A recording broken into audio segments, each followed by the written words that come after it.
Напоследък доста често чувам въпроса: ти ли искаш да правиш хората богати? Не. Директният ми отговор на въпроса е не, искам да правя хората способни. Искам да правя децата на хората способни. Искам да развивам България и българската икономика, но не икономика на туризъм или икономика на сглабяне на компоненти, а икономика на производство, а не просто на суровини.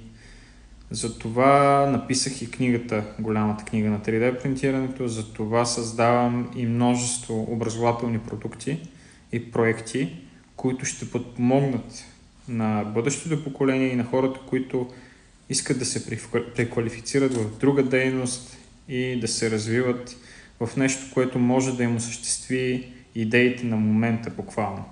Да, 3D принтирането не е изключително бърз процес, но е един от най-бързите, е един от най-гъвкавите, един от най-екологичните процеси и смятам, че до 2030 година приблизително 10% от производството в световен мащаб ще стане от 3D принтери. Ще се случва от 3D принтери. 3D принтирането диверсифицира изключително много производство и вече едни такива големи предприятия и производства просто не са необходими. Всеки сам вкъщи може да произвежда. Всеки сам вкъщи може да създава, без никакво ограничение.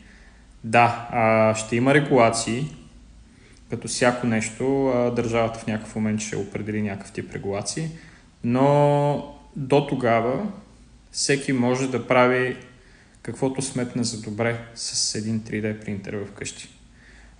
Може да създава бизнес, може да създава части от хендмейд продукти, може да създава части от покъщнина, независимо какво реално го интересува. Може да учи децата си да осъществяват идеи. Така че това е моя процес. Аз по-скоро искам да дам занаят, чрез който хората да вадят пари. Не смятам, че от такъв тип труд можеш да станеш милионер, но можеш да станеш в известен смисъл заможен. Всеки сам да си прецени в крайна сметка. Няма никакво ограничение. А за тези, които реално искат да започнат да се занимават с 3D принтиране, смятам, че имам най-добрия ресурс в случая, без аналог в България и като цяло световен мащаб. И сега ще ви го покажа. Ето го и него, голямата книга на 3D принтирането. В нея ще намерите абсолютно всичко, което ви